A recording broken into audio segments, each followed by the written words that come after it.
Hey everyone, how we doing? We've got a very, very fun interview, special guest today. I guess we should start with if you've ever felt like you need to make a major change in your life. Maybe you need to switch careers. Maybe you want to start a business. Maybe you want to write a book. Maybe you want to start a podcast.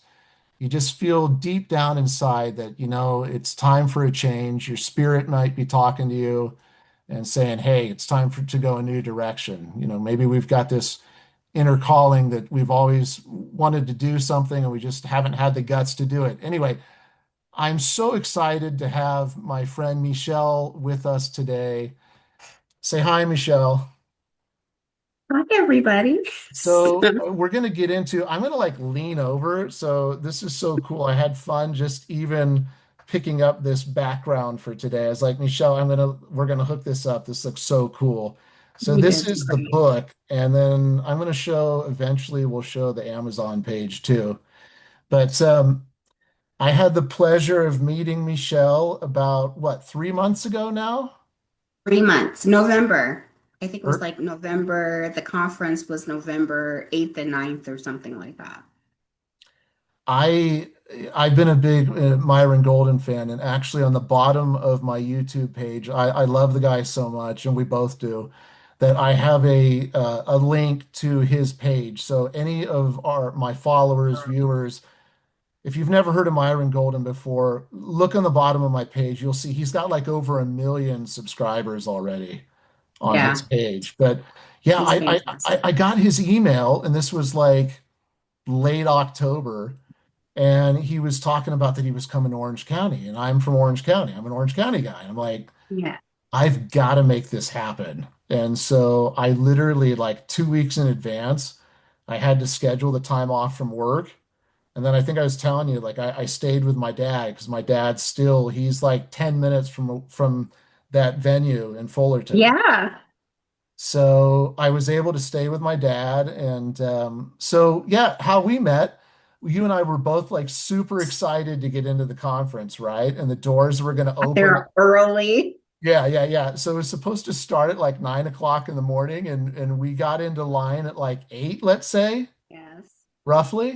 And Yes. like how many people were like there was probably 15, 20 people in front of us. Like there were a bunch of people that were really excited to get into Yeah. the venue. Yeah. I was sitting in my car. I had, because I drove in from LA and it was about a 52-minute drive. And I sat in my car. So I said, okay, I'll have, some breakfast, some Starbucks or whatever. And then I start seeing people like get in the line, but I didn't get worried at all because I'm like, we're so early, we Right. got time. And then all of a sudden, I looked up from my phone and there were like 15 or 20 people. They I were put already ahead of everything us, down. right? Yes. And I ran in line. And I think you were right behind me, I was right actually. behind you, and Yes. we both are pretty outgoing people. And I don't even, I'm trying to remember, did you have on a green dress or something? I can't remember what dress you had on that day. Yes. I will. Green is my Green's favorite your color. color. Hence the book cover. Hence the book. That's I'm like leaning out of the way so people can see the wallpaper. I love it. yes. Yeah. And So we so, just started talking, and it's funny, like certain people you just get along with, like, and you and I just hit it off, and like, we became literally conference buddies. were conference buddies, and we literally spent those 2 days hanging out together, sitting next to each other at the conference. Yes. Until, well, you actually lost your seat after I did. lunch the first day. I And I did. said to myself, I like, did Damon go to public school? Because in public school, you learn to put something down on your That's seat right. That's to right. save it Right. until lunch is over. And then I was looking all over for you. And I said, listen, I was, tomorrow you put something down on your seat. We're gonna sit together. That's it. But that was funny. I That can't was remember the lady that her name that took my seat, but I was kind of laughing about that. So I was like 5, 10 rows behind you off to the left. And it was okay, but I yes. just didn't have my conference buddy with me. I know, and I don't remember her name, so there you have it. Yeah. But we're But still in contact. but exactly. And so you and I just like hit it off, and it was funny. I remember like at the end of the second day, You're like, are we going to stay in touch? I'm like, heck yeah, we're going to stay in touch. Like, Yeah, absolutely. no, because I think, our spirits just, we just have like minds and like spirit, and we just totally, we had so much in common and so much fun. So, yeah, let's talk about, and I told you, as soon as I found out about your book, and when did you tell me about your book on day one or day, whatever day it was? I'm like, Well, I think I was a little shy about talking about my book day one. I mean, I think I told you and a couple of other people because before the conference started, they did some housekeeping rules and it was kind of like, yeah, don't sell your product. You could tell people who you are and things of that nature and exchange information. But, I really wanted to respect the housekeeping rules. So yes, I was a little shy about the book. But after a while, I mean, I didn't have the book like it was in my purse. It wasn't like right. out or whatever. But I remember you had some remember, copies in the car too, but then I out remember in the trunk, in the like trunk. Yeah. Jay-Z in the 90s, I started selling my books after the conference out of my trunk. It was like a trail of people coming to the trunk of my car. I couldn't believe it. No, it's awesome. But And I so, yeah, that remember was awesome. once you told me, and actually now that we're talking about, well, see, I have my copy here, and we're gonna go through a lot of fun, interesting stuff in The the book, power to pivot. The Power to Pivot in a little bit. Should I show everyone the Amazon connection for this, or should I show that later? Yeah, show it later. Let's Okay. talk. All right, let's talk about it. So talk to us about the power to pivot. Talk to us like what your thoughts were. And I love the story behind it, like because we were talking about you've got like an awesome connection with spirit, and I'm almost like jealous of how clearly you hear the spirit talk to you. Please don't be jealous. No, like it's incredible. Like I've always struggled with that. Like what, like I have a hard time with what's the Holy Spirit and what's just me talking in my head, you know? Yeah. But And so let's I talk think a little bit about your background and what was like the motivation to do this. And I love like you got to tell our viewers how God told you like as you went through the strike, like I'll let you tell people like you have to write this book. I have to write the book. Well, again, I want to say hello to your wonderful viewers, audience. My name is Michelle Ebony Hardy, and I am just so honored to And have I met love, and this let me wonderful. interrupt you for 1 second. I love that Okay. she would tell people like, don't call her Michelle. Like it's No, not Michelle. it's And I like, Michelle. and I get it because people have called me Damien my whole life, and it drives me crazy. And I'm just like, it's not Damien, and like I'm not from the Omen. Like, you know what I mean? Like it's Damon. And I even tell people, I'm like, Hmm, just think of Matt Damon, okay? It's that's right. Matt Damon minus the Matt, okay? That's how you're gonna remember. Yes, But what I I love love. about you is that you'll correct people. You're like, it's Michelle, it's not Michelle.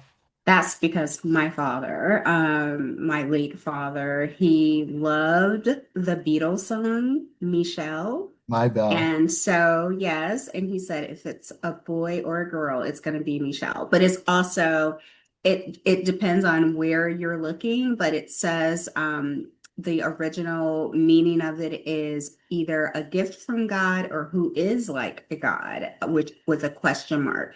And so, either way, Beatles, who is like God, a gift from God, is all great Yeah, for yeah. me. But he Well, said, no matter what, you make sure you tell people your name is Michelle. You correct them. And so that's where I get it from. I mean, we can touch on that briefly. There's a at the tail end of the book, you have a bonus chapter on that. And Yes. and even I haven't looked into it lately, but my name, apparently my parents thought of mine because it comes from a story from Greek mythology. And the Okay. story was of Damon and Pythias. And I'm like, thank God they didn't name me Pythias. Right. That's a Okay. So the story of the quick version is that they were best friends, and Damon gave his life for his best friend Pythias. wow. So That's beautiful. So loyalty, yeah, loyalty. That's wonderful. it's a huge. That's just funny that we're talking. That's huge with me. Loyalty is a huge thing. That's huge. That's huge. And our Savior Lord Jesus Christ gave his Mm. life for us. That's right. Yeah, Yeah. What a great example. absolutely. So, so let's get back to that's your name, and so then the impetus for this is that you've gone through you lost your mom when you were 15, right? I lost my mother from lung cancer when I was 15 years old. And of course, at the time, I didn't understand it.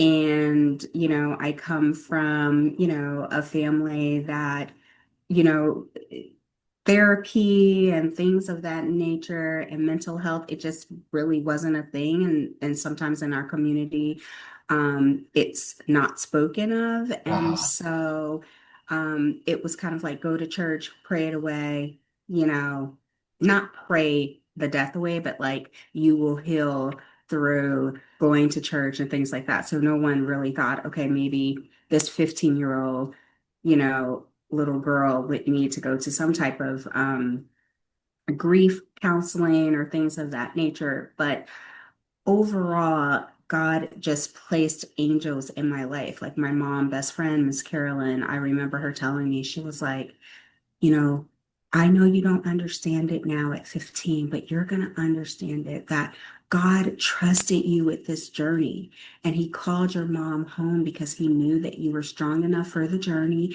and that one day you're going to tell your story and there's going to be a 15-year-old little girl, a 15-year-old little boy, and they are going to feel so inspired and empowered. And they're going to look at you and your journey and your story and say, if Michelle can make it, I can make it too. So of course, when I'm 15 and I'm going through that, I'm yeah. like, what are you talking about? It's way too heavy. I'm not trying to hear you. But as I matured and learned about God on my own and gained my own relationship Hmm.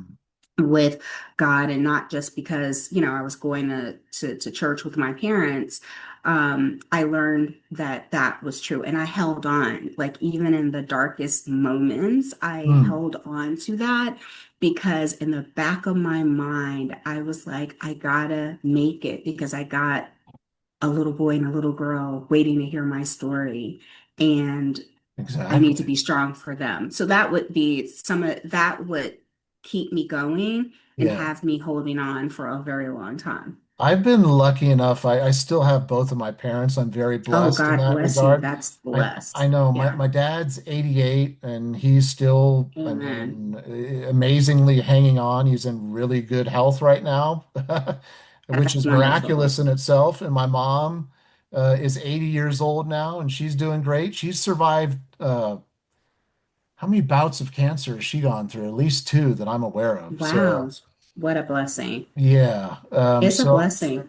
It is, yeah, for sure. So I can only imagine at 15, how devastating that would be at that age for you Yeah.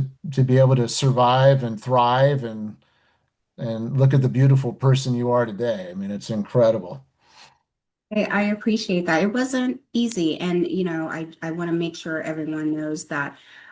So at the time of my mom's death, my mom and dad had already divorced. So he was living Okay. in Florida, but he was a Okay. part of my life. And actually, I tell everyone that my dad was my hero. But there was so many changes happening. I was not, or I refused to go live in Florida when I only had about a year and a half left of high school. So Okay. I decided to stay in New York and go to school and finish. Let's touch on that for a second. So it's funny. I have it programmed in my phone, Michelle, and I have your last name. And I said from Brooklyn. Like we From everyone's Brooklyn. got to know that you're from Brooklyn. Well, I was born in Gary, Indiana, but Brooklyn is my home. And it's who made me. And yes, I represent BK all day. As they say, Brooklyn stand up. Yeah, I represent Brooklyn all day. And I love it. And I'll always be a East Coast girl, I think, even though I'm in sunny Los So Angeles. let's But we, let's we let could talk about that yeah, later. well, let's talk about that. I mean, there's Okay. no, format that we have to go by here. So tell people Okay. what made you decide, like, I'm going to pick up from Brooklyn and move all the way to LA with your production background. You didn't know anyone in LA, right? One person. Yeah. So I got started in my television career at CBS Sports, and I worked at CBS Sports for 6 years. And I like to tell people sports is not, it's a multi-billion-dollar industry. But then, back then, and I may be dating myself, but back then, there wasn't a lot of creativity. I mean, you Mm, would have feature interviews, you may throw some music behind, some highlight reels. An opening of the show like NFL Today or the Road to the Final Four, you may get a little hip hop, some music or whatever. right, But it wasn't really the platform. It didn't have the platform. Like you see all these athletes, they have their own platform. They're telling their own stories. They have their own podcast. You see a lot more docu-series or documentaries. Usually in sports, at least back then, someone had to retire or die, and then you get a documentary and things like that. So it wasn't right. very creative in that way. Hmm. And so I always wanted to tell stories, develop characters, produce very strong, storylines and things like that. So sports television is very different than regular television and very different from feature films. Yeah. So, although I was at CBS Sports and, my dad and my brothers, they love that because they benefit from some tickets I remember over the talking, I years. remember like I was so blown away by you because we started talking football. And I'm like, Yeah. here this girl like knows a lot about football. And I was just like, what is Basketball is my favorite, but yes, I do. I know about football as well. Um, not as much as basketball, but I know some so are football. we talking NBA or college or what are we We're talking? talking NBA, we're talking college. I love it. I love sports, period. I don't care. It can be like a ping pong contest. It can be like whatever it is. I love it. I love the competition. I think that's what it is. And I love the idea of how, athletes, they could literally mentally have the fortitude to like change their bodies and push it to a limit and still go to another level. So Hmm. I always love that, but I love the athletes that were authentic, which is why Allen Iverson is my Hmm. favorite athlete of all time. And I know, although he's not an athlete, he is an athlete, but he was known to be a movie star, is Bruce Lee. Isn't I he mean, known? look at I'm what trying to he could think. do. AI, he's known for his crossover dribble, right? Yes, crossover dribble number three, I still Philadelphia remember what I 76ers. still remember when they played the Lakers in that final. They took game one of that finals. Yes. Yes. And And he put the 76ers on his back. And listen, they said that he was 6 feet, but AI is not 6 feet. He's probably Allen Iverson is probably more like 5'10", 5'11". no He probably kidding. was 6 feet if he stood on like a Yellow Pages, Wow. a Wow. Manhattan Yellow Pages. But yeah, so he was like dominant. He was a four-time scoring champion. He Mhm. was an MVP of the league. Yeah, he's great. And he was authentic. So, they changed the rules. They made some different rules because of him in terms of dress code and even on the court. So, yeah, he's my favorite Have you ever been athlete able of to all meet time. him? I did. Cool. Cool. Cool. Cool.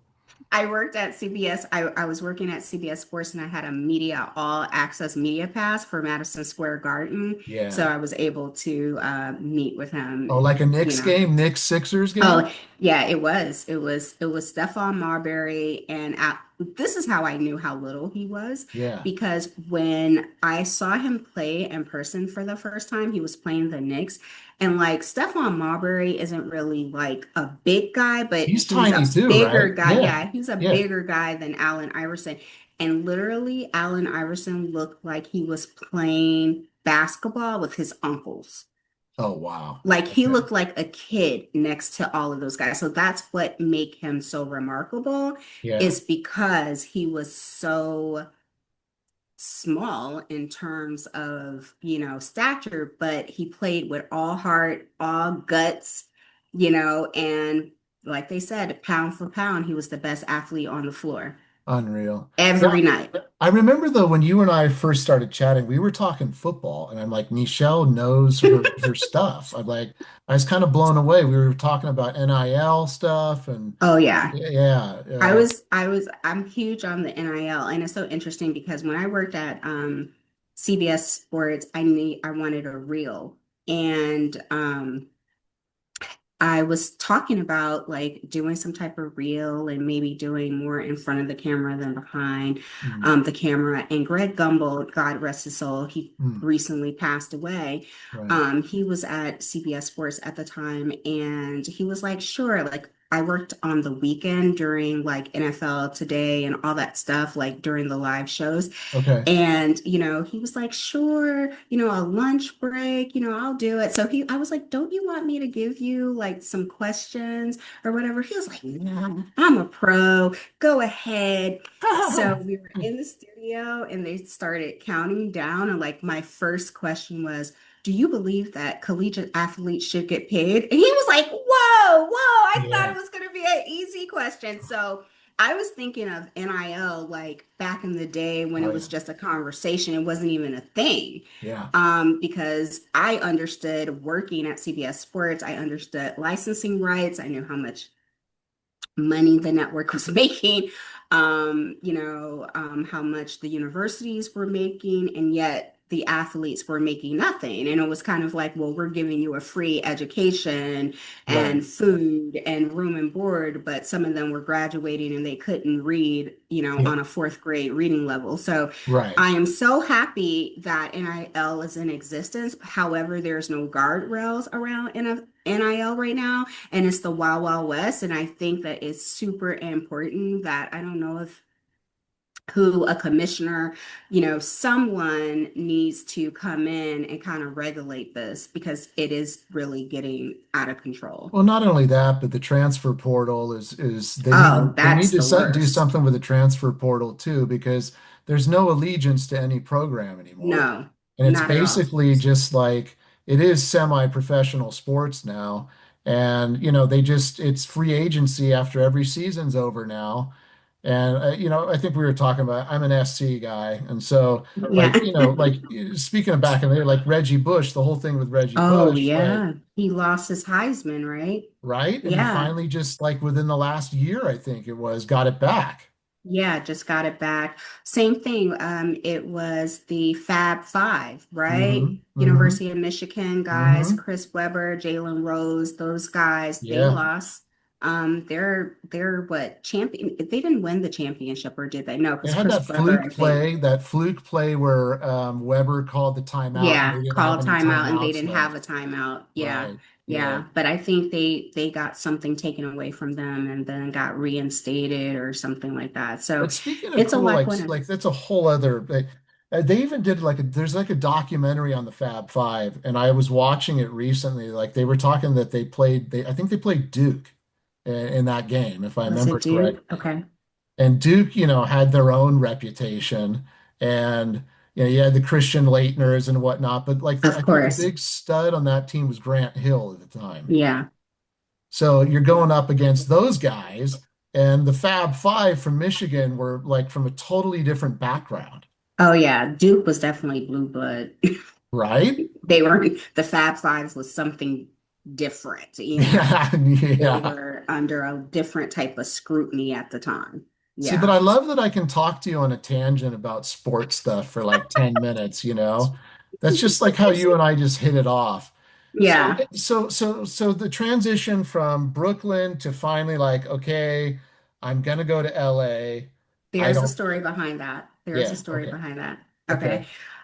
Yeah, so after I left CBS Sports, I worked on a couple of films. One, I Am Legend with Will Smith, one, American Gangster with Denzel Washington, yeah, and then the World Trade Center film, which mm, was directed by Oliver Stone, mm, and it was produced by Stacey Shear and Michael Schoenberg. mm-hmm, And so I realized that although I had experience in sports television, I mm-hmm, didn't have experience in feature films or, linear television or regular television. right, So I had to start all over, like as a producer. assistant, as a production assistant. And I like to tell this story because people would look at the success at CBS Sports, Yeah. but if you're starting over, you may have to take a couple of steps back to Backwards. Yeah. be propelled Yeah. further. And you can't be afraid of pivoting. No, for sure. I mean, my No pun brother's in intended. my brother, Yeah. I told you a little bit about him. He does editing stuff, and like early on, he did PA work as well. So Yeah. just crazy, crazy hours on sets doing PA work, you know? Yeah. So, when I ultimately became an executive producer, it was nothing for me to roll up my sleeve and help my production assistants get something done. And they would go, "Oh no, Miss Hardy, no, don't help us. We got this." I'm like, "Listen, we're on a schedule Yeah. and we have a budget. And so if I'm not doing anything, if I'm sitting around and I'm not doing anything, I can help because we have a goal here to make sure that we complete this television show on budget and, On time. yeah, Yeah. and on time." And Mm. so I think that's the approach. And that's why it's important for me when I tell these types of stories that everyone, it doesn't matter where your name falls on the call sheet, you're Yeah. important. And that's the type of empowerment I like to give to my crew, because if I selected you to work on this project, that means I believe that you could do the job. Hmm. And so I started as a PA, and I think that's a little different. Sometimes, and nothing, people have hookups and get hookups all the time, but sometimes if you get put in leadership roles and you haven't really gone up the ranks, it's a little bit more difficult to relate to people and kind of understand. So I may not can do everyone's job on set, Hmm. but I understand everyone's job because I started as a PA and then I worked my way You up worked your to way up. executive producer, showrunner. But I like to tell that story. So yeah, I had to start over, and then when I decided that I want to tell this story, Yeah. one of the things, like after working on those three films, and I had a Hmm. great experience on all three films, but it really taught me, working with Will Smith on I Am Legend. Hmm. He was just so inviting to everyone. He was kind to all of the PAs. As a matter of fact, there was some kind of accounting, something happening, and we weren't getting our overtime.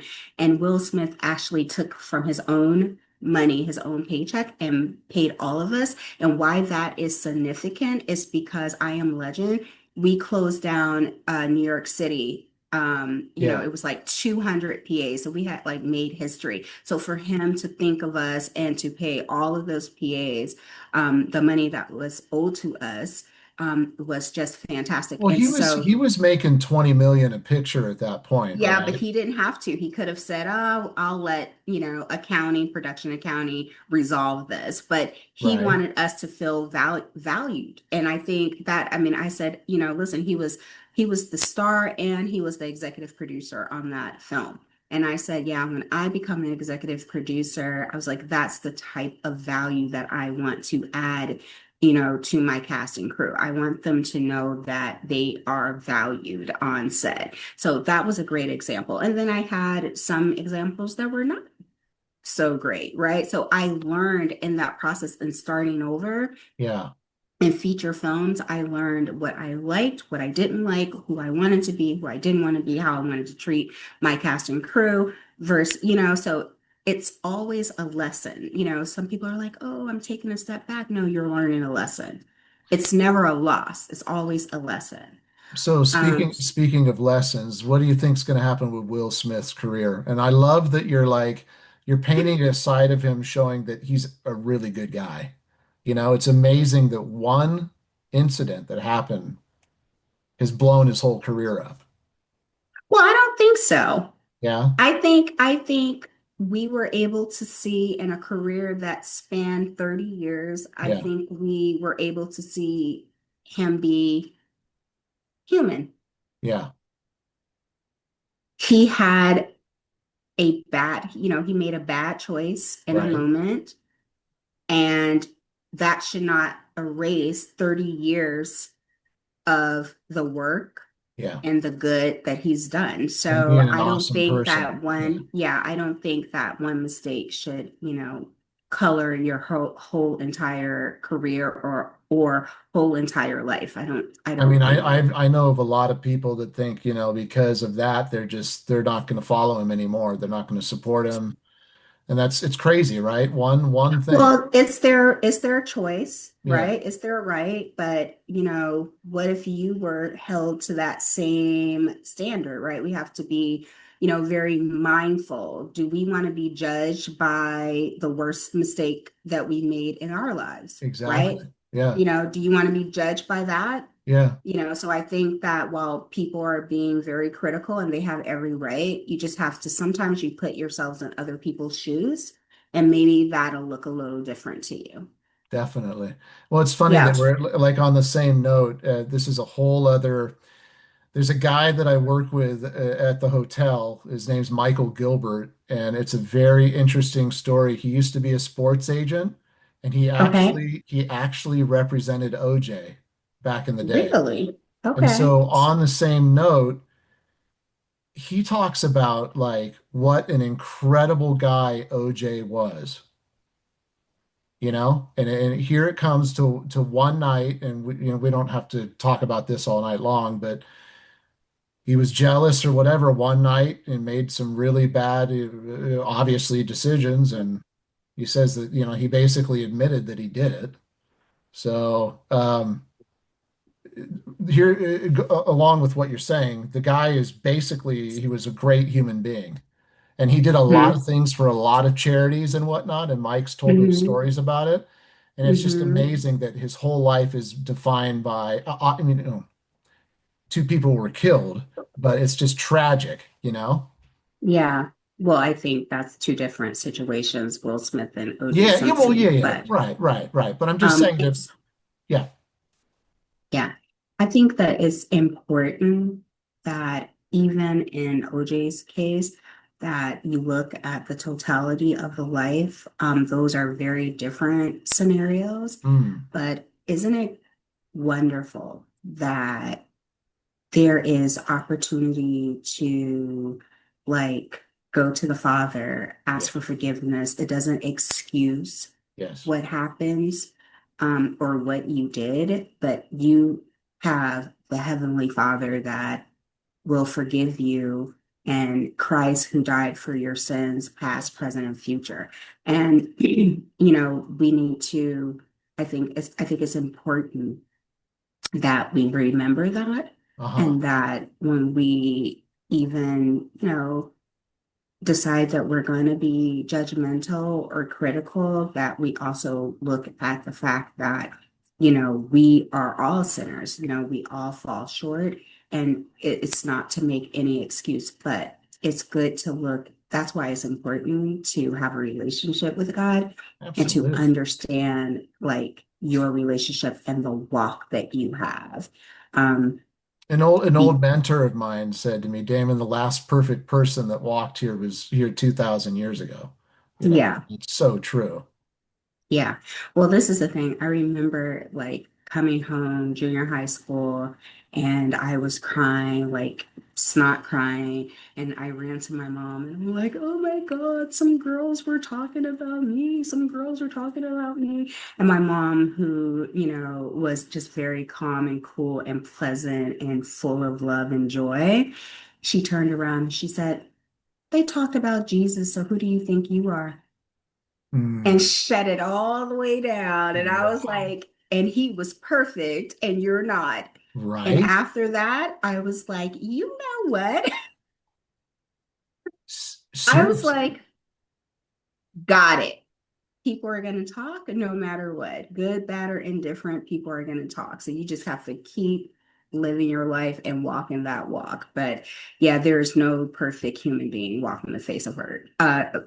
People believe that they're perfect and they think they could do no wrong, but we know that that's not true and they're delusional.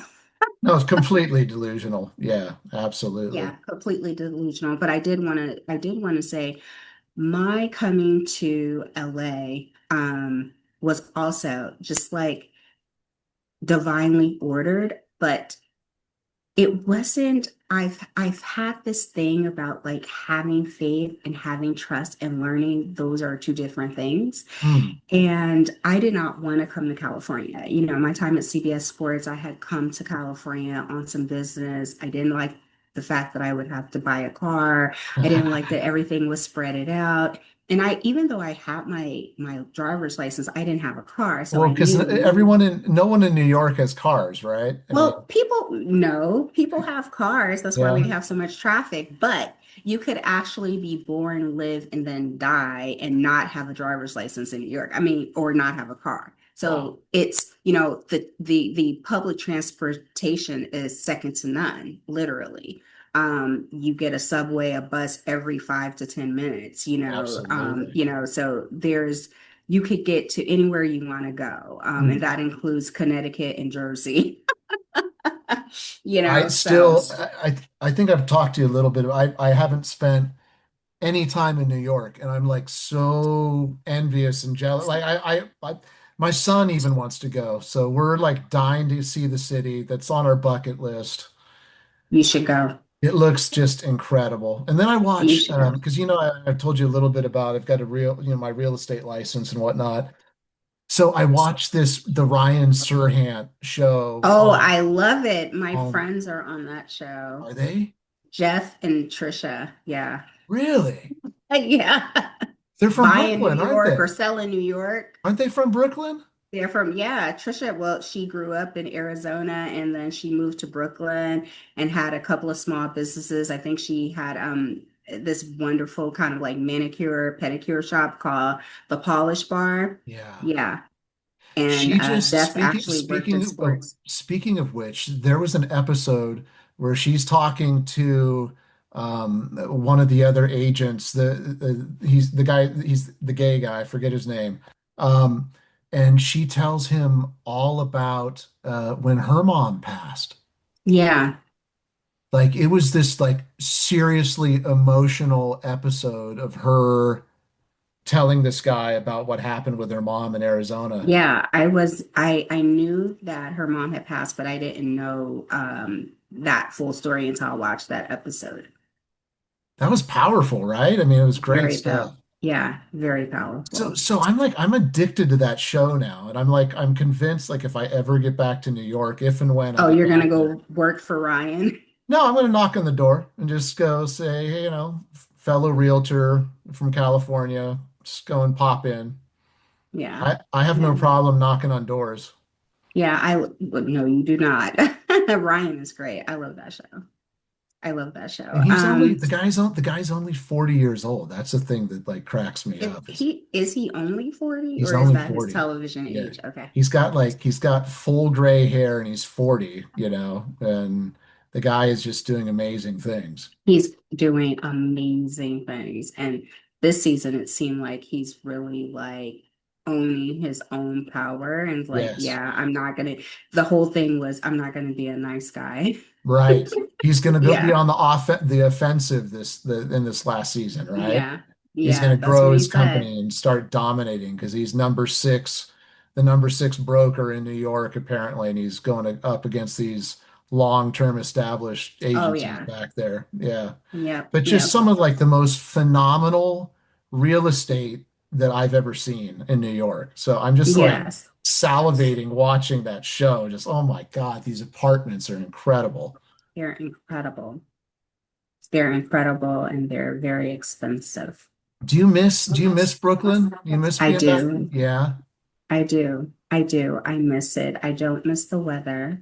right, But I do because I love people who are authentic. And, I mean, look, you have good, bad in no matter where you go. But right, I think the difference is, you can walk around the city, you meet people, like people are not in their cars all the time. You meet people on the subway, you meet people, there's a huge creative community there, whether it's television, film, or the arts. It's like growing up going to Mamba or Guggenheim Museum or things like that nature. Like that's just kind of like how you grew up. So it's, going to ballets or Broadway or things like that. That's, it's just a powerful creative community. And then you move here, and of course, the industry is television and film is different in terms of, stage plays and things here. However, I think it's just a different approach. It's kind of like I tell people all the time, like in New York, if someone can't do business with you, they'll say, listen, I can't do business. Call me back in 3 to 6 months, or call me back in 90 days, or let's make, the meeting, 3 months out versus, LA, people still meet with you knowing on the first coffee date that, they are not able to do business or don't want to do business, but they'll still have, 5 more coffee dates with you, knowing from the first coffee date what their timeline is. So I think that's a little bit different now. That's not everyone. And what I've found? The people that are like born here are Yeah, great. The yeah, people that are born here are absolutely fantastic. It's the transplants that come in and think that they have to be quote unquote Hollywood. I right. think they give the city a bad reputation. Definitely, definitely. Yeah, Yeah. yeah, definitely. Well, and it's even like, I mean, people are moving out of California too. Like on that note, all the Californians going to like, Idaho and states like that. Like they can't stand the Californians coming over there too. Right. Yeah, no.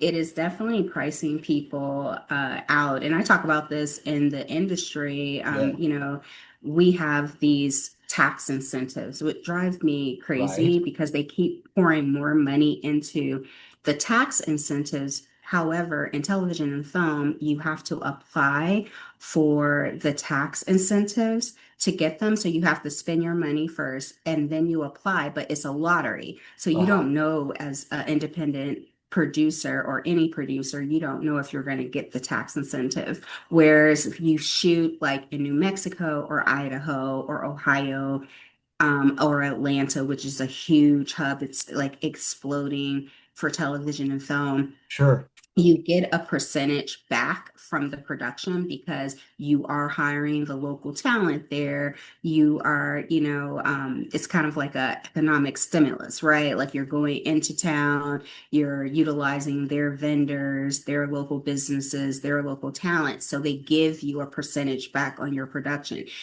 But here in California, you may spend all the money, hire all the local talent, spend money on all the local businesses, but you are not guaranteed a percentage of that production money that you spent. And I think that's where California is failing in terms of television and film and getting Uh-huh. people to come back and film here. And they keep pouring money in. It's not so much the money, yes, we can always use more money, but it's how it's distributed between, well-known producers and say independent producers or indie films of things of that nature. So I think that problem should be addressed in terms of television and film. But Okay, let me let, yes. let me just interrupt for 1 second here. It's just that I told you I was re-upping this Zoom thing. So it's giving me this counter on the Zoom thing. If it Okay. if it stops recording at some point, like I'm gonna try to pay attention to it, but we'll just restart. Like it's saying that we've got a little over 20 minutes. Like I don't know even know why it's giving us a countdown. I don't know why it's doing that, but Okay. no, but if it when it gets to that point, if it tries to shut off our recording, we'll just start up again. Like no big deal. Okay, great. But it's saying that we've got like 20 minutes left. I don't know that I didn't think we were on a time clock. That's kind of weird because there's a lot that we want to talk about. Yeah, so let's get into it. I was Yeah. saying that it was a leap of faith, taking a one-way ticket from Yeah. Brooklyn to LA and not know anyone and landing at the Bob Hope Burbank Airport. It's called now Hollywood Burbank Airport. But yeah, it was all because I really had decided that I wanted to create my own television and film, and I wanted it to be faith inspired and faith based because I was looking at the time, I was looking at the productions out there and it was like the bad writing, the poor, the poor acting, the poor production value. And I was thinking, wait a minute, we are representing our Heavenly Father. We should be doing all things in excellence. I Yeah. was like, I want to really represent and do faith inspired and faith based storytelling at the highest level. Now, listen, my first show was a sexy legal drama, completely opposite, but it had some faith inspired storylines in Okay. it. But that's the reason why I really came to California. And it just, it was just in my spirit. And I did not initially want to go. So, but I'll never forget. I was going to the F train, and this woman, she kind of was like walking in front of me, and then she started slowing down, and I was looking at her. I was like, she's not a New Yorker because of the way she dressed. Like she had Right. cowboy boots on. It was hot. It was in, August. It was like 85, 90 degrees, in the summer. Like, no, you got it all wrong. So then we get on the bus to go to the subway, and well, we get off the bus and then we are on the subway, and she kind of taps her seat. She's like, sit right here. I'm like, okay, what's going on? So she was like, Uh-huh. God just wanted me to tell you something. I'm like, okay, here we go. Yeah, yeah, here we She go. was Yeah. like, well, God wanted me to say that, you got to move. And I Hmm. don't know where you're going to go. Hmm. But he said, if you don't move, then you're not going to get anything that you want. And Oh. so the whole time, which is so ironic, is that it's been like the urging of Los Angeles have been Hmm. in my spirit, but I was just fighting it as usual. Like, listen, I love the Lord, but I'm not going to sit and tell your audience that, I was just so obedient, the first time things come to me, right? And so, she was like, and I don't know, do you sing? And I'm like, no. And she was like, do you act? And I'm like, well, if God told you something and you would know, that's a no. But she was like, well, you do something creatively and you do something in communication, and you have to go where he told you to go, or you're not going to get anything that you want, including your husband. And then she gets off the subway. Wow. That morning, I went into my office. Hmm. I turned on the computer. I Hmm. went to Expedia and I said, God, if it's meant for me to go to LA, because it had been happening like all summer long, like, Wow. just signs and signs. I was like, you're going to make this ticket so cheap. I'm not going to, be able Yeah. to resist. Yeah. This was September 24th, my mom's and my grandfather's birthday. That, and I On think we September, may have touched on this. That's my daughter's birthday as well, September 24th. yes, Yeah. yes. Well, September 24th, I went into the office. I turn on the computer. I turn on Expedia. I find a one-way ticket. It's $172 Wow. to LA. I press buy. 6 days later, I'm in Los Angeles, packed up my apartment, gave away stuff, shipped. Well, my lease was coming up anyway. So this was like a Okay. perfect timing. It was kind of a line. And I Hmm. packed up and I went to LA. And then when I landed at Bob Hope Airport, I looked around and I'm like, okay, God, what we gonna do now? Because I don't know a thing. And it's been off to the races ever since. Ever since. Yeah. And then I know you were telling me the spirit was telling you once the pandemic came around that that was like the time, like because all the production that was being shut down in Hollywood, right? Or was it the strike? Well, it was the strike, but Yeah. there was very little. We actually, by the time the pandemic happened, we were Hmm. shooting our show, Okay. that me and my former producing partner, Katrina, we had sold the show, Lace, the show. And we were shooting during the pandemic, believe it or not. So Okay. Okay. we were shooting. But when the strike happened, so the writers, they striked first in 2023, and then the actors, they followed in July. And Right. it was during our second season which is why we didn't get picked up a third season because there was like no marketing, no promotions. The writers, the actors, no one was promoting it because those were the rules of the strike. Mm. And God had put it in my spirit, but people were calling me and they were frantic and they were like, "What are we going to do? What are you going to do? Oh my God, I've only acted, I've only written, I've only worked at a studio. Like, what are you going to do?" And I said, "I'm going to pivot. There you go. I'm going to pivot." And that was the first time that God had put it in my spirit. And God said, "Write the book." I remember you Gave telling me me like you heard that clearly. Write the It book. was it was very clear. Write the book. Use your life and your experiences, your pivot experiences to be a blessing to my people. And of course, I was like, well, you're absolutely not going to make me write this book because I am out here by myself without family. I'm not a trust fund baby. Like, I Right. have to find another project. I have to find a work, so I'm saying this to God and like, Yeah. just being completely defiant because I'm like, Mhm. that doesn't make any sense. So you want me to sit here, and what a lot of people don't know is that I had mild dyslexia. And Mm. so it's like, although I have a master's degree and things like that, like writing for me has been both a joy and a journey. Yeah. And although, I'm considered smart and all of those things, it's still, just sitting, focusing, writing. It takes a long time.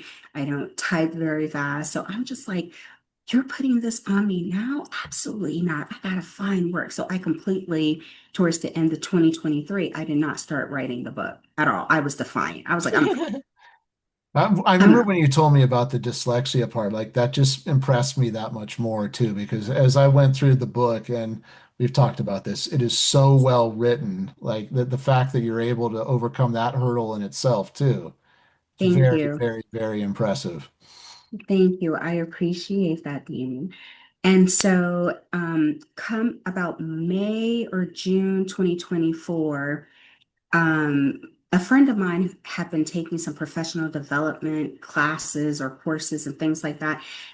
So she passed my number along. So one morning, my phone started ringing off the hook, and it was from a Pennsylvania number. So I kept my Brooklyn area Okay. code. Yeah. And so it rang once. I didn't pick it up. So it's 6 o'clock in the morning. So to them, I'm in Brooklyn. It's 9 o'clock in the morning. And then it Right. rang again. And then on the third time I picked it up and I'm like, hello? Just like, hi, is this Michelle? And I'm like, who's calling? It's like, this is Jeff Golden, Myron Golden's brother. Wow.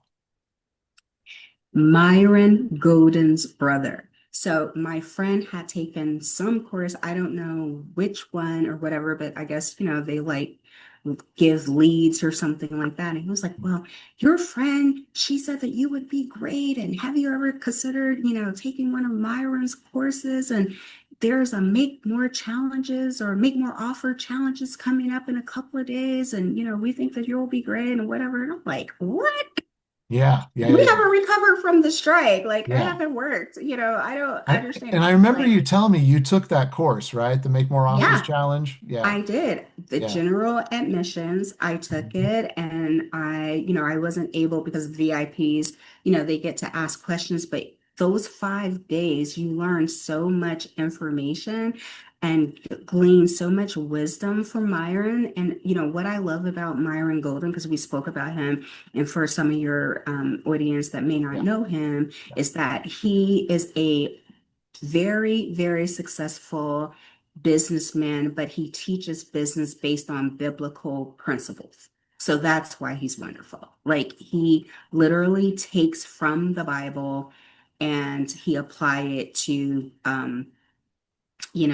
his business I'm principles. grabbing his books right now just so Oh, people you're can going to grab see. some? Yeah, Yeah. I'm Make gonna sure plug you him. I'm gonna plug him too. So Yeah, I um have both Boss yeah, Moves and From the Trash Man to the Cash Man. Yeah, yeah. he's excellent.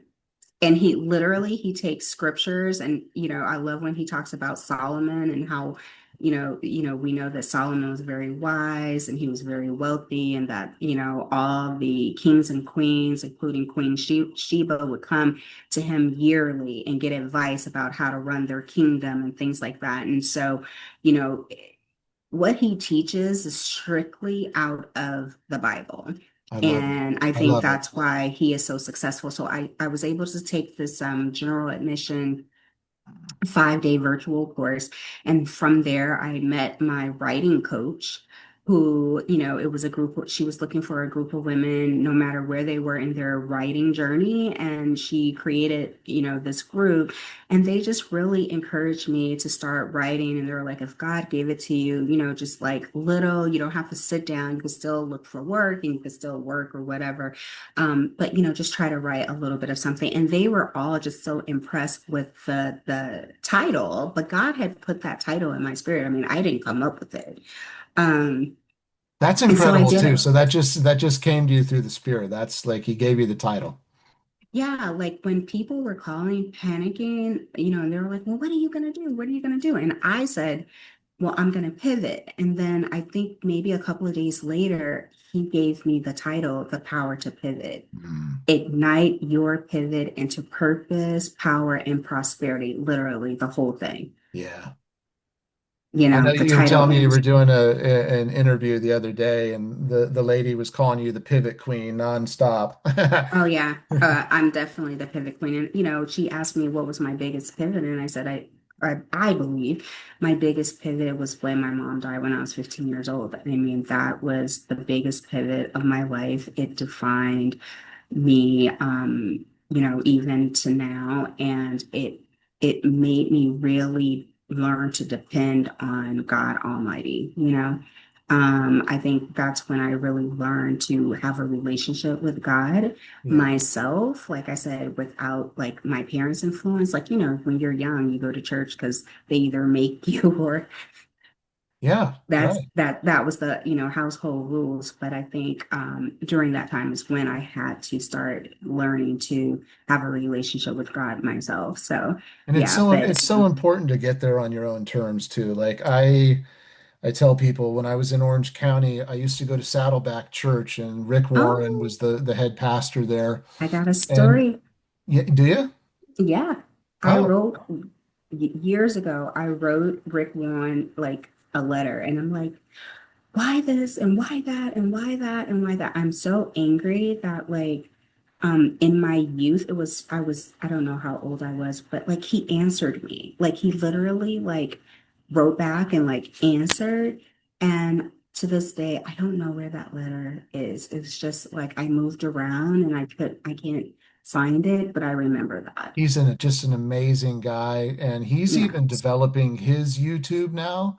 And Oh, so, yeah, really? so I'm following him on YouTube as well, and I'm getting like devotional stuff now from him that I listen to in the car now because he Yeah. he stepped down after like He did. 35, 40 years. Mm-hmm. And I'm going to blank on the new pastor's name right now, but he finally stepped down, and but he's still not like, I mean, he's somewhat retired, but he still has such a Out there. passion for what he's doing that he's now developing his YouTube content, which is really cool.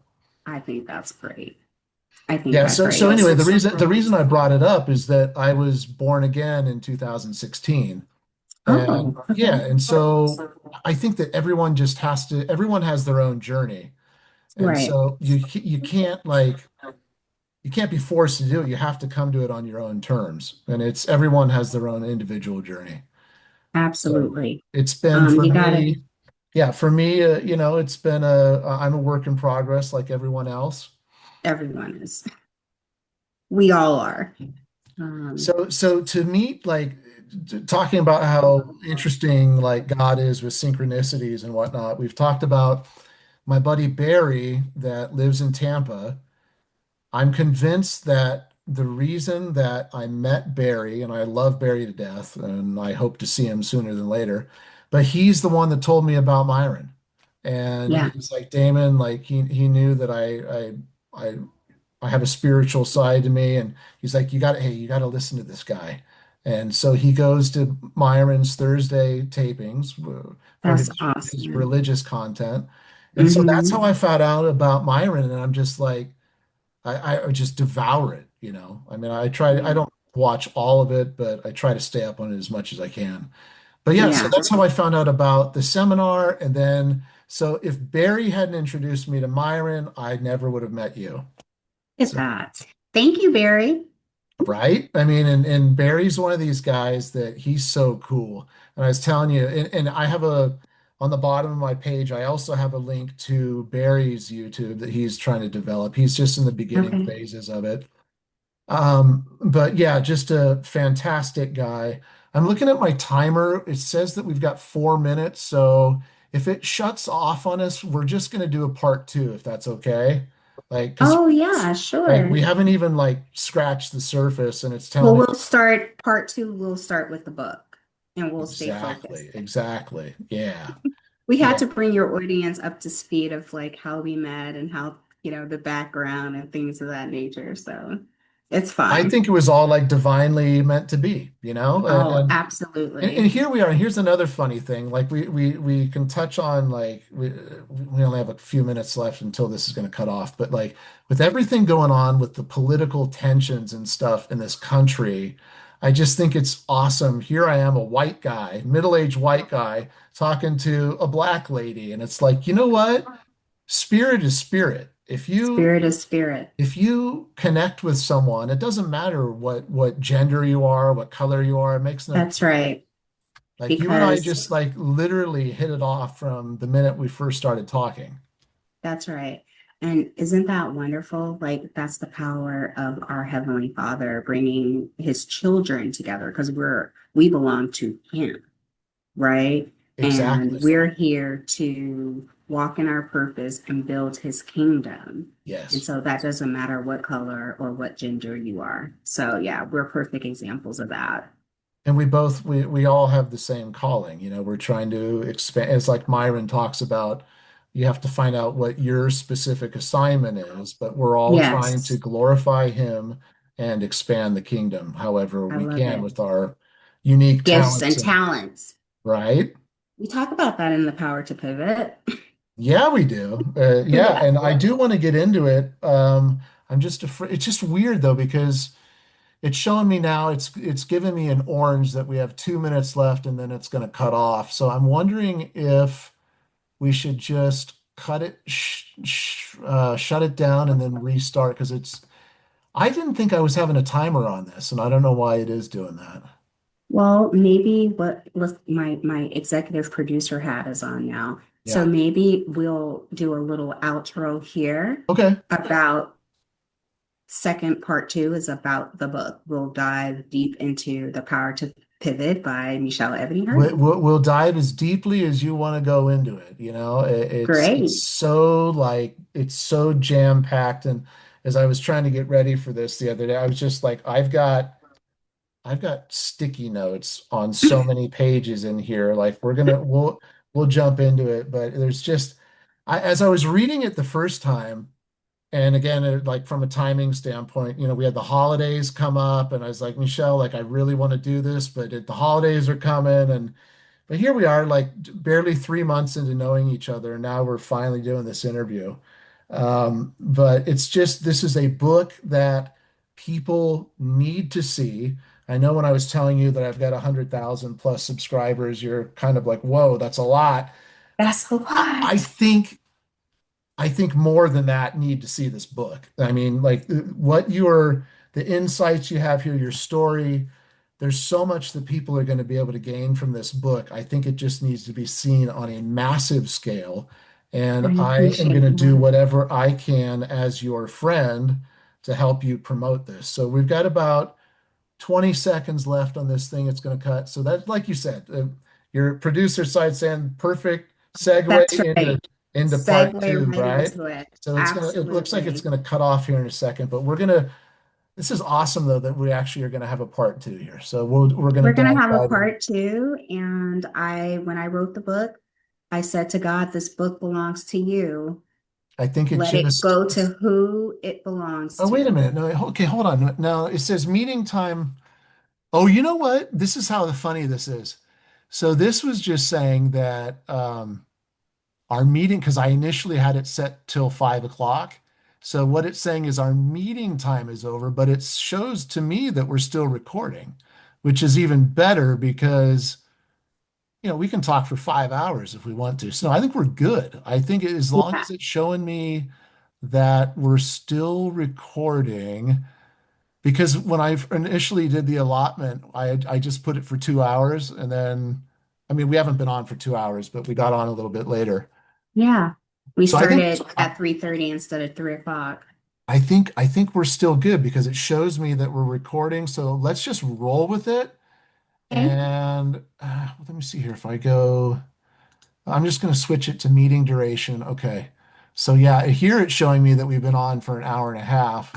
But all right, so let's just roll with it because it doesn't look like the recording is cut. And then this Okay, is good. where I'm just going to open the book up.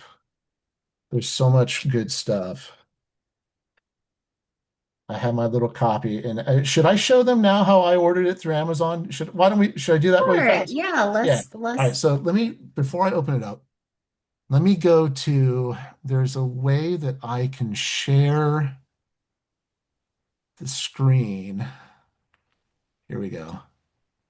And I'm going to say my desktop, and I'm going to do it. This is kind of cool. You can do as background. So, okay, here we go. So I'm going to go share. And now this, you should be able to see this now. Can you see it? Yes, I can see it. All right, cool. As a So, matter of fact, now if you put the power to pivot, my book pops up first. There's a couple of titles like The Power of Pivot. I think that belongs to a doctor. okay. But now people are telling me that when they put in Amazon and they put The Power to Pivot, Michelle Ebony Hardy, my book, it pops up over all the other Power of Pivots, Power to Pivots. How awesome is that? Yeah. So this Yeah, is that was pretty cool. so exactly. So this is the Amazon page, and again, yeah, just like you said, I just typed in the power to pivot, Michelle Ebony Hardy, and it came right up. And yeah, so what I'm going to do for all of our viewers is I'm going to put this link into the comment section when we upload this video. And so they are going to be able to see. I'm going to take all the guesswork. They're not even going to have to type that in. I mean, they could. You could go to Amazon and you can type in the power to pivot Michelle Ebony Hardy, You're gonna do all the work for them. but I'm going Make to do it the work and I'm going to put the link in the comments. I'm going to pin the link to the top of the comment section. So all they have to do is click on that link or cut and copy and paste the link and drop it into their browser. They'll be able to get right there. They won't have to type anything.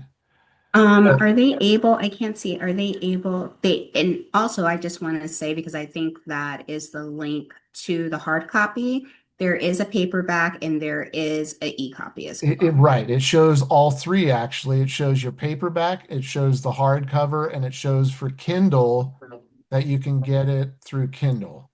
Yeah, I have I think a free promotion. It may be over now, with Amazon, but Okay. yeah.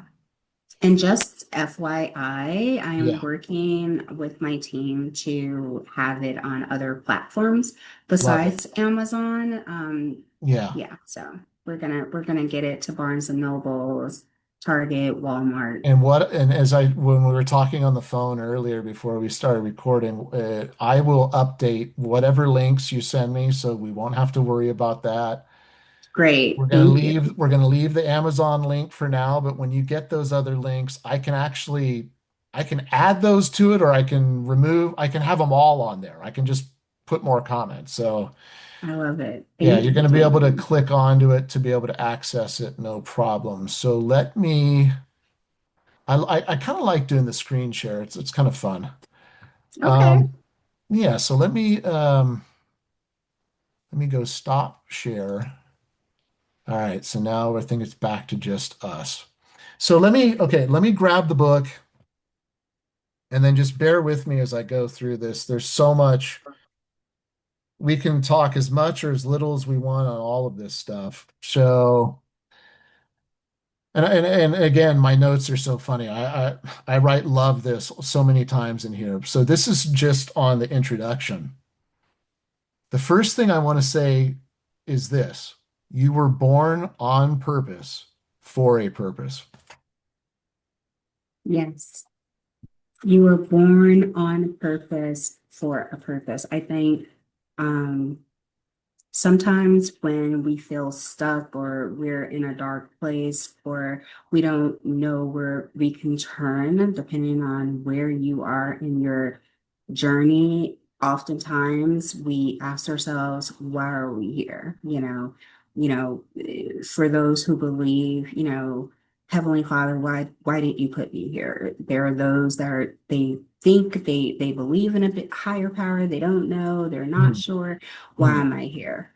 And that was like the starting point for me because there's no guesswork there.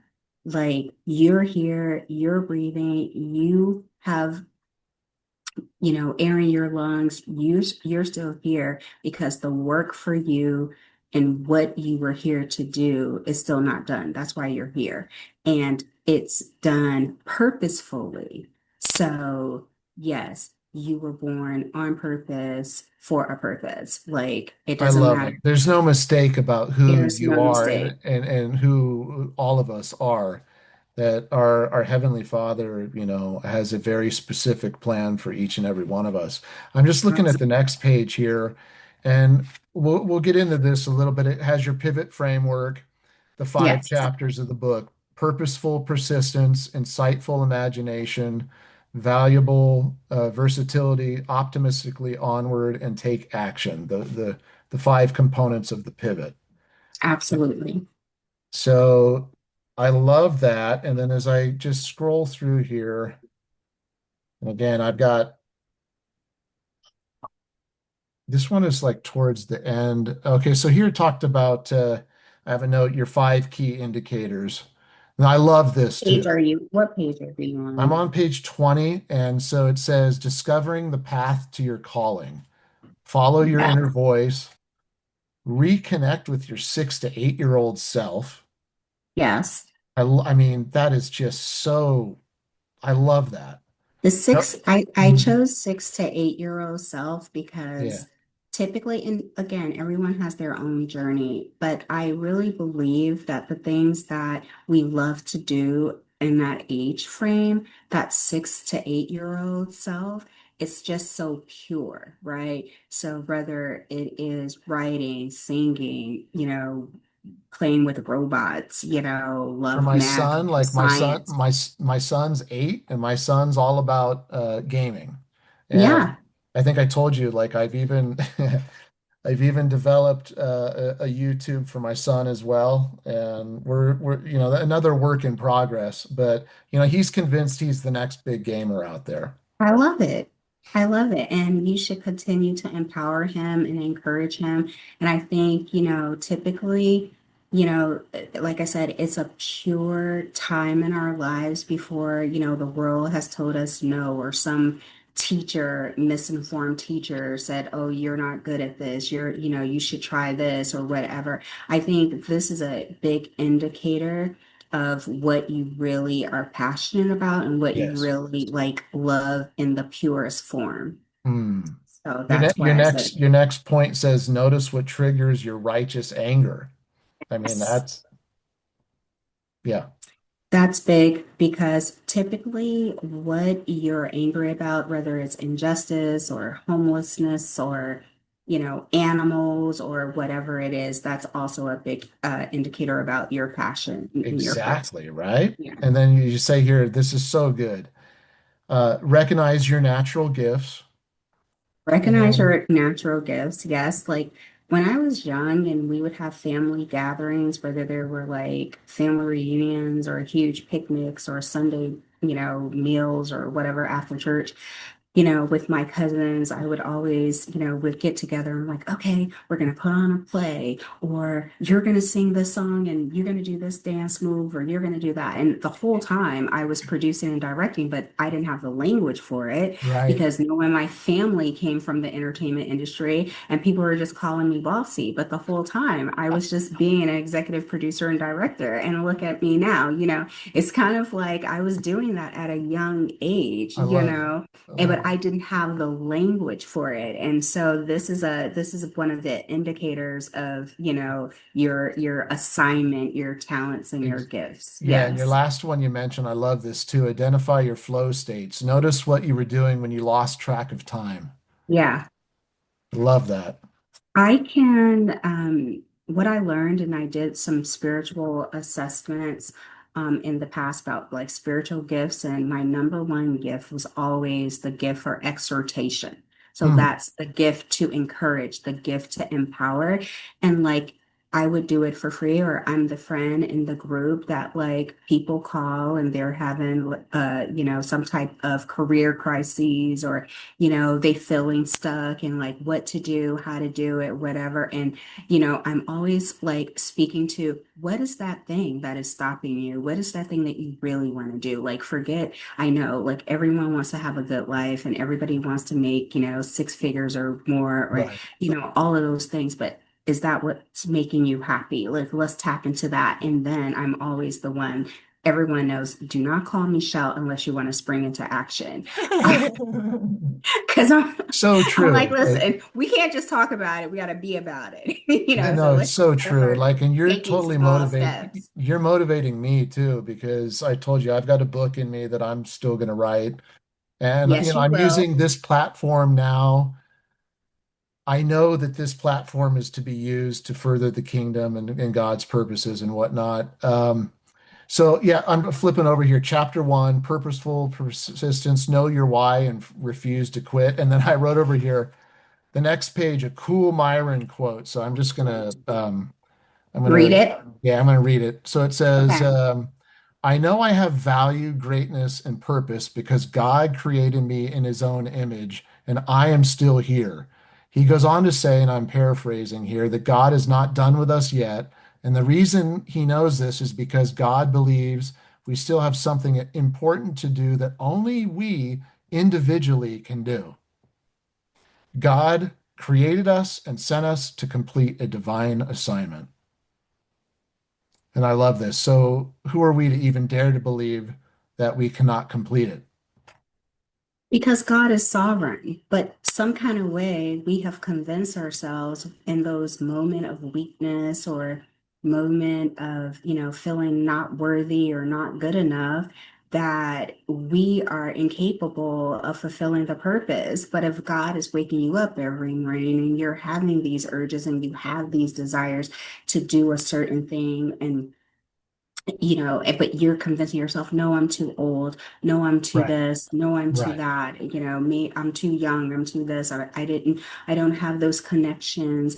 I don't know how to get started. Like whatever your excuses are, you're still waking up every morning, which means you still have work to do. So That's who are right. you to tell God, who is all sovereign, that you can't do it, that you're unable to do it? So that's what that means. And that's what I got from Myron's quote. Definitely. I mean, and then I just noted here, and we may have touched on this earlier. I'm at the end of the first chapter, and you have three different verses there. And I wrote, I love the scripture at the end of every chapter. So you're literally backing up, you're doing sort of what Myron does, and you're backing up everything that you're talking about with scripture. Yeah. So, That was important to me to have Bible verses that reflected each chapter. yes, And I think, I remember someone reading my book early on, like some of the earlier drafts, and they were concerned that some people will find it too churchy. And I had already made up my mind because it was just such a tasked to write this book in a sense of, I fought God, every step of the way, questioning, oh my goodness, I don't know if I can do it. Okay, I'm in this situation, whatever. right. But when I settled in and I really surrendered, I said, this book it belongs to you, God. And whoever is supposed to read it, whoever is supposed to relate to it, how far the reach of the book, it's all on you. Yep. So if someone feels like having three Bible verses at the end of each chapter is too much for them, then they're not the ones for the book. This So book is yeah, not, right, exactly. So true. But even if they weren't, like, they could still skip over that. But yeah, wow. Okay, so I'm looking at chapter two about insightful imagination. You've got some great stuff in here. I mean, every chapter is jam-packed. But I love this here, the permission to be great. And then you talk about Nike's thing about just doing it and finishing the race. I love that. And I remember you telling me finishing strong. Is this the finishing Tom strong too was McLaughlin? part of it, but then Yes, with finishing the race, which was down. I remember you even telling me about when you were going to grad school or whatever, like even just getting through yes, grad school because you got sick at one point, right? yes, yeah. My first semester in graduate school, I was already accepted to accelerated program at the University of San Diego, and I got sick my first semester. Towards the end of the semester, I Mm, was in a coma. mm, And, it was like one of these rare things. I will spare you the details, yeah, but, in grad school and in an accelerated program, there's a lot of writing and there's a lot of reading. And so, of course, um, when I finally get out of the hospital, the administration, loved the University of San Diego. They were like, you can come back, take the next semester off, come back. You've already right. been accepted. And I'm like, I don't love school enough to come back. So what I'm gonna do is I'm gonna stay over the winter break. And so over the winter break, I made up the work and the papers that I missed Mm, so that I can start the new semester in the spring along with my cohort. yeah. And I have to shout out them because, I would get a knock on my door and I would get, study guides and, quizzes and things to help me along in my journey. I really had community there at the University of San Diego at the Joan B. Kroc School of Peace Studies. And Dr. Shergi is my favorite professor. She's now retired, but she was going to go home to Turkey for Thanksgiving and she Uh-huh. stayed back and stayed with me in a hospital. So Oh, I wow. had I had a lot of great community at the University of San Diego. It's Yeah. funny, I talked just about her in a book, I believe. do She's in you? my yeah. Okay. Yeah, it's talking just about small. I've driven by there many times. It's a beautiful campus up on the hill there. Oh, it's Funny a beautiful campus. Funny enough, my brother was actually recruited there for football, and they offered him a full ride, and he ended up going to SC instead because we were Oh, we, wow. we were brainwashed when we were kids by my dad that we need to go to SC. Yeah. So yeah, he and funny enough, yeah, he would have had a full scholarship to USD, and he passed on it. Yeah. Oh well, too sad. Too Right? bad.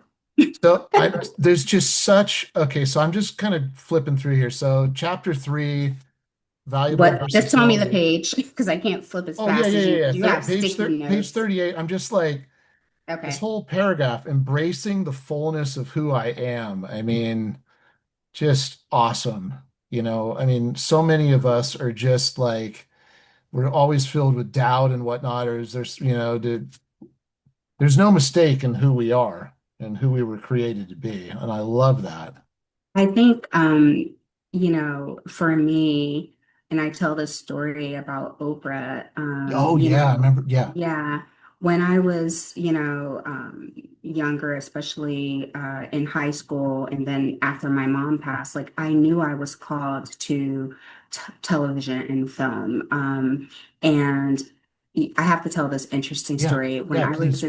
When I was in sixth grade, graduating from sixth grade, there was a keynote speaker. And you know how they read the bio of the keynote speaker, and he was Mm, like an attorney and all this other stuff. And my parents was at my sixth grade, of course, they was at my sixth grade graduation. hmm. But after he finished, speaking to us and firing us up, I said to my parents, I was like, oh my God, I want to be just like him. I want to be just like him. So they took it as I wanted to be an attorney just like him. Oh, But wow. I knew in my 11, I didn't have the language at 11 years old, but I knew that I wanted to be at on the stage empowering people just like him, but I didn't have the words as a 11-year-old to say that. So like it was a little crazy time because they were like, yeah, well, that makes sense. You ask a lot of questions. You're a leader. That's right. You're gonna be a lawyer. And I'm like, okay, you're young. You're like, okay, that sounds about right. You're listening to the adults in your lives, right? Right. But that's not what when he was on stage, I wanted to invoke that type of emotion and power that I felt like he was giving us sixth graders, but we didn't, no one was calling him a public speaker or a motivational speaker or a transformational speaker. So I thought that was funny. But as I got older and Oprah, started on television and Yeah. things like that, we hadn't seen anyone like her, right? And Exactly. so Yeah. I was like, oh my goodness, I love this woman. I admire her so much. Like, I just want to be her so much. And so when I got about 32 years old and I didn't have my own talk show, I Yeah. felt like a failure, like completely. I was like, it's over. I'm a bum. I feel like a failure. It doesn't matter. I'm working in television. Like, I feel I'm a bum. Like, I don't have my own talk show like Oprah. And then one day, of course, it had to be the Holy Spirit, right? But Yeah. one day I woke up and I'm like, but I'm Michelle Ebony Hardy, and my Exactly. story is different from Oprah. And Oprah wouldn't even want me to feel like this. Like, That's right. it's the complete opposite of what she tries to teach her audience is to walk in your own truth and be your own authentic person. So that, like, I had to snap out of that. But that's why I wrote this chapter about embracing the fullness of yourself. Like you have to look at, the gifts that God has given you. And I talk about this Yeah. throughout the book is that, we admire some of these wonderful people. We admire, LeBron or the Oprahs Right. or, the Warren Buffetts or, I can go on and on and on, Melody Hobson or the Will Smiths Mm. and things like that. But I Mm. think what's the difference with them is that they just recognize their gifts and then they walk in their gifting. But it Yeah. doesn't mean that God gave them all the talent and all the gifts and left us with nothing. We have to look to Him to find out what exactly we're supposed to do with our gifts and then walk in the fullness of our gifts. And Yes. so it's the same. They are just walking, they're just exercising in their gifts in excellence. But we can do it too. You know what I mean? Like he We didn't give are it doing all. it. And I'm just like, I told you before, I'm just proud of you. And I'm like, Oh, thank I you. can't believe that I've got this published author that's my friend now. Like, this is so cool. So I'm just looking over chapter 4. I don't know if Okay. you want to touch on, I didn't flag it, but I know the soup kitchen story. I'll see you at the soup kitchen. I thought that was amazing. I don't know if you want to talk about it or let them read it in the book. I mean, that was a I crazy mean, story. we could talk about it. Okay. When I made the decision to leave CBS Sports, Yeah. to go into feature films, which is how I end up working on I Am Legend and the World Trade Center and American Gangster. Yeah. There was this executive there who, I had admired since I started CBS Sports. I mean, she was brilliant, beautiful, articulate. She Mm. dressed well. I mean, Mm. she was the like I don't know. She was just She just all had it that. going on. Yeah. She had it all going on. What the kids call aura today. Like Right. she had Right. aura and she Yeah. was just all the things. Yeah. And she was a VP, and I'm not gonna say what department she was Right. in, Yeah. but Right. she was just awesome. And so when I decided that I was going to step out on faith and I was going to pursue Mm. my goals and Mm. all the things, mind you, everyone that I had spoken to, they were like, "Go for it, Michelle. You're single, you're not married. Right. This Right. is the time to pursue it, to go for Yeah. it. Nothing is holding you back." I go in there and, because I admire her so much and I had built somewhat of a rapport with her, I wasn't in Yeah. her office every single day, but she knew who I was and I was just, all the things. And I went into her office, bright-eyed, bushy-tailed, and I'm like, this is what I'm gonna do. And And she she wasn't says to meaning, you, I guess I'll see you at the soup kitchen. wow. Yeah. And it says here, And her words pierced me. I was stunned. Yeah. I was stunned, I was disappointed, I was speechless. Yeah.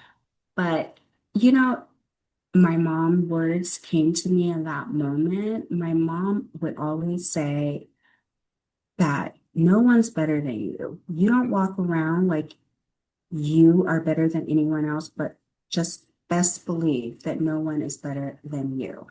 And in that moment, like I heard my mom's voice, and so I straightened my back and I Yeah. lifted my head and I just said to her, thank you. And I turned around and I walked out the office. And in my mind, I was like, I'm going to show you. Yeah, exactly. It was such a disappointment, but Mm. that is because I put too much value on her opinion. On her And what I opinion. realized because as I got older, because I knew her story, that she had been a single mom, had raised Mm. a child, and this was like the pinnacle of her career. And so because she did, she was a parent, she was a single mom, she didn't have the luxury, I guess, or she didn't believe that she had the luxury to pursue other things. So she was like, CBS Sports, that was it for me. Um, but it wasn't my story, it wasn't Exactly. it for me. And so you have to be careful where you get advice from and Right. who you seek validation from, who you get opinions from, or the expert opinions and advice, because they are only giving you their opinion from their point of view, you know what I mean? Like their experiences. So they're projecting whatever, you know, their Exactly. garbage, junks, or trash, as I Yeah. say, garbage, junk, or trash onto you. And so you have to be very, very careful. So But again, as this book is going to blow up, and I know it's going to, because you're going to have a big year, I'm going to have a big year. absolutely. It's going to be funny when you become really well known for this. She's going to be like, huh. Yeah, I remember saying to her, I'll see her in the soup kitchen. So I'm flipping over, and let me just read for a moment. This stuff is so Where good. are we? I'm going to give you a chance to take a breather as I'm going to read. The Secret to a What Powerful Pivot. page? I'm on What page page? 47. Okay. Here's the secret. You are responsible for your outlook on life. Your mindset is in your control. If you believe that things will never get better, they won't. If you believe that life can change for the better, it will. You have the power to choose, and that is what makes pivoting so powerful. You don't need permission to change your story. You just need faith, courage, and a decision. Now, I'm going to read this affirmation because this affirmation, people need to hear this. This affirmation by itself is worth buying the book for. I am created in the image of God. I am born on purpose with a purpose to fulfill my purpose. I am a magnet for divine connections and opportunities. I am blessed beyond measure. I am grateful for my journey, the good, the bad, and the ugly. I am loved and supported. I am not defined by my past or by other people's limited views of me. I am worthy of all good things. I am strong and getting stronger every day. I have the power to pivot, and I don't need anyone's permission to do so. Wow, I just got choked up. Yeah, as you should. I mean, this is just incredible. And your scripture here, which I'm going to continue to read, Romans 8:28. All things work together for the good of those who love God and are called according to his purpose. There are No, things that I say. just powerful, powerful, powerful. I'm telling you, I was so moved by it. I had several aha moments. Yeah, take a sip of water if you need to or whatever. I mean, yeah, I just So many things in here touch me. Okay, so I'm looking now. I'm just going to move on. I mean, how do we I was talk? gonna say, I was gonna say about this is Yeah. that, you know, I wrote this book in the middle of the journey, Yes. like one of my endorsers said, I didn't write this book from an ivory tower. Right. I've lived the journey. And, even today, I have to get in the mirror and I say these affirmations because you're forever evolving. Absolutely. There's ebbs and flows, there's peaks and valleys. So you're never gonna arrive there and Yeah. then there's not another level. There's always another level.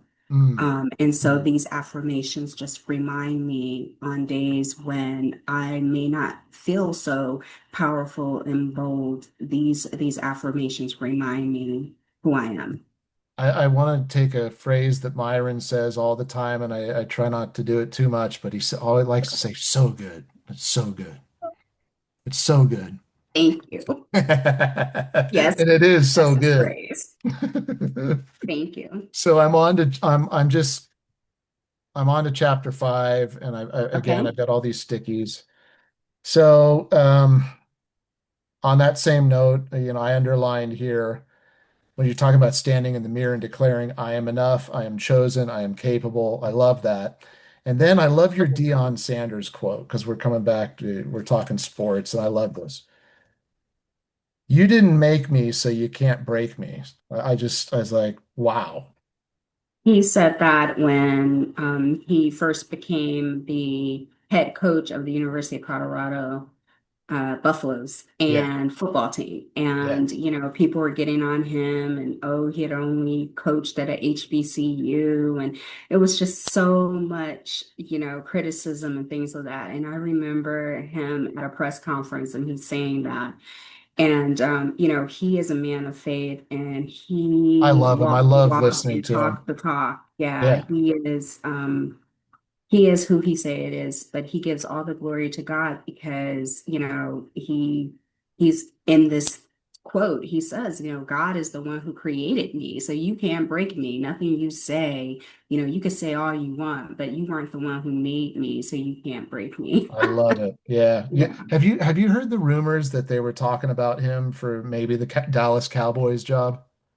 Well, I know that Jerry Jones love him. Yeah, And Jerry Jones love a big splash. yeah, But I do believe that Dion really believed that, coaching young men is a calling for him. I don't definitely. know. I mean, after the season he had and he's reshaping the roster, both his staff and players. And I think this team and going into 2026 is going to be awesome because he's selected players that really want to be there and have a chip on their shoulders and want to prove something. And see, during the recruiting season last spring, he was dealing with his cancer and, Yeah, yeah, fighting for his life. So he wasn't as hands-on as he was this time around. So I think you're going to see a very successful season from Dion. I don't know if he'll ever go pro because I believe that he believes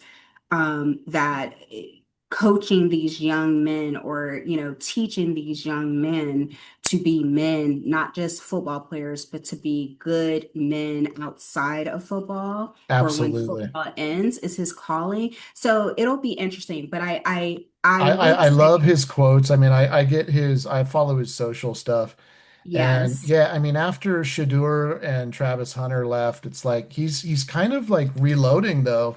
He's got that guy, Julian Lewis, who was Oh, the please. number one like Julian was quarterback going to in kill in it. the It's the country. That's Lewis era at the University of Colorado right now. yeah, And he's a young man. We got to he is remember. I mean, I think he's still 17. He turned 17, I think, something like in like that. the He's young, fall or yeah, something. He's very, very young. So I think if Coach Prime decides to go to Dallas Cowboys, it'll be another couple of years. But like I said, I think Jerry Jones, he loves a big splash. And, who's bigger than even Jerry Jones is, Deion Prime Sanders. So, exactly.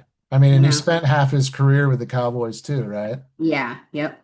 I'm just flipping Absolutely. through. I've got another. I love this quote that you have a couple pages later.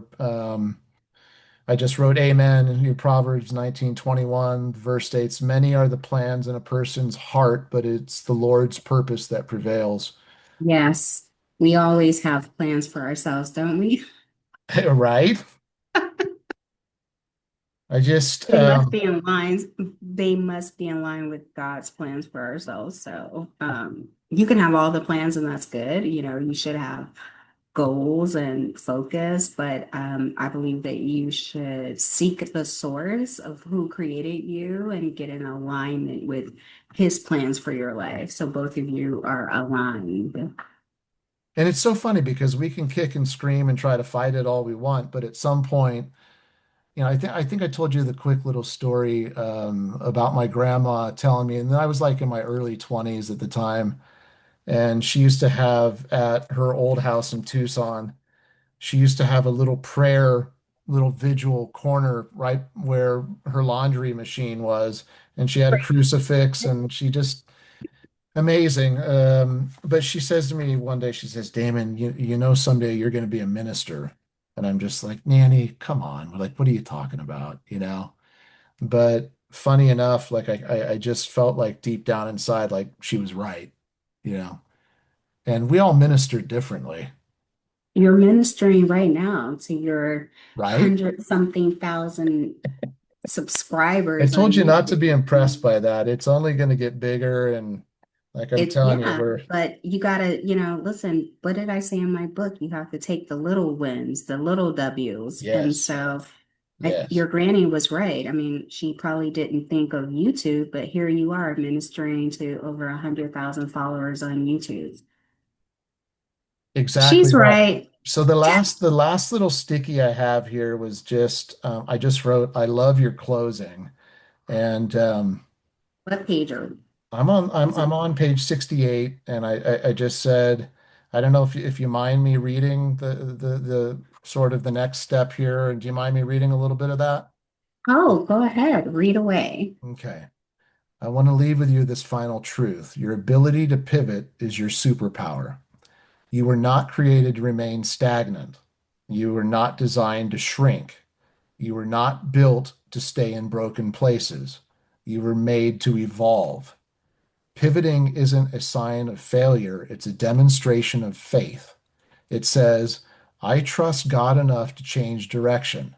I love myself enough to try again. I believe my purpose is worth fighting for. And I pray this, and it goes on from there. So I love this. So if you've been waiting for a sign, this is it. Move forward with courage, take action with intention, trust the process, and most importantly, trust the one who created you. Yeah, Because when you trust know the it, when you tools. know your why, envision your next, embrace your worth, lean into faith, take bold action, pivoting is not always, it's not always glamorous. Sometimes it's Not messy, sometimes it's painful, but every time it is necessary. Please remember this, the movement precedes the miracle. a Amen to movement that. precedes the miracle. You must take a step. And so many It's people are so afraid to do that, to step out in faith. And I love this too, if I may. And this is just me bragging on my friend here. I love your quote at the end. Can I read your quote at the end? sure. I'm not really concerned with how the world was found, or it was when I found it. I'm more concerned with how I'm going to use my life to make this world a better place before I leave it. And my friend, you are on the right path with this book. Thank you, Damon. I I have my really, copy here. I'll lean out of the way. You can see it in the background there. I Do truly yourselves a favor, appreciate it. friends, and get yourself a copy if you have any. I just think if they have any inkling of, if their spirit's telling them to go a different direction or to trust that inner voice or whatever, this is a book that people must read.